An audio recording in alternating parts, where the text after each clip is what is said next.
তুমি জানো সন্ধ্যা, তোমার একটা ভুলের কারণে তুমি তোমার নিজের জীবন নষ্ট করলা, ওরটাও করলা, সাথে আমারটাও করলা।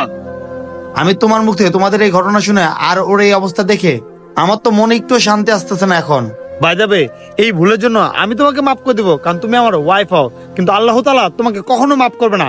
সারা জীবন তোমাকে ওর জন্য আফসোস করতে হবে। ওর এই অবস্থার জন্য একমাত্র তুমিই দায়ী।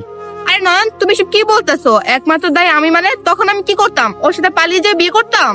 তখন আমার মা বাবার মান সম্মান কোথায় যাইতো? তাই তাদের দিকে তাকিয়ে আমি এই ডিসিশন নিতে বাধ্য হয়েছি।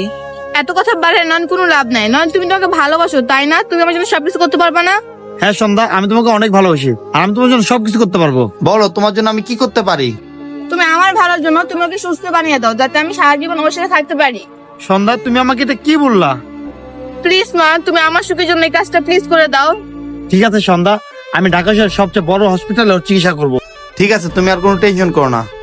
ওঠেন।